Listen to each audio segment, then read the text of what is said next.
Bonjour mesdames, mesdemoiselles et messieurs, ravi d'être avec vous pour un nouveau numéro sur la clinique juridique. Mais avant tout, je souhaite à toutes et à tous un bon mois de Ramadan. Que Dieu exauce toutes nos prières durant ce mois béni. Alors aujourd'hui, on va essayer de parler des régimes matrimoniaux parce que les rapports pécuniaires des époux sont régis par un ensemble de règles dénommées régime matrimonial.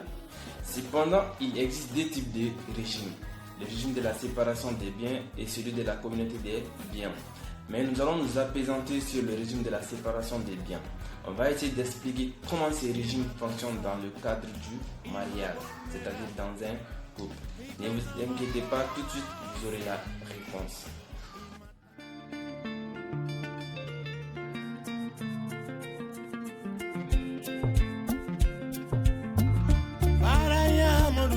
Alors, comme son nom l'indique, ce régime est caractérisé par l'absence de biens communs, la séparation du patrimoine, c'est-à-dire la séparation de l'actif et du passif.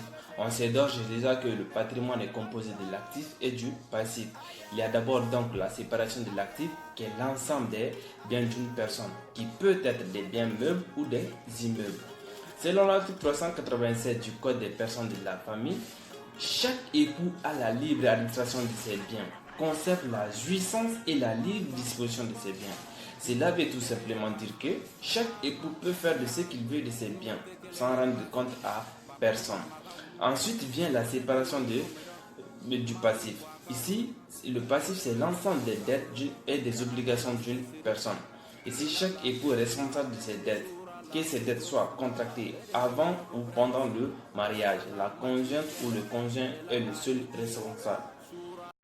Dans ce régime, chaque époux est libre dans la gestion de ses biens et de manière indépendante, c'est-à-dire la conjointe ou le conjoint n'a pas de compte à rendre à l'autre. Chacun fait ce qu'il veut de ses biens. Ici, il y a une autonomie pleine et entière dans la gestion des biens. Ainsi prend fin cette émission et j'espère que l'émission vous sera profitable. Je vous donne un rendez-vous très bientôt pour la suite des régimes matrimoniaux. C'était votre ami et frère de Mandao. Au revoir et passez un excellent moment.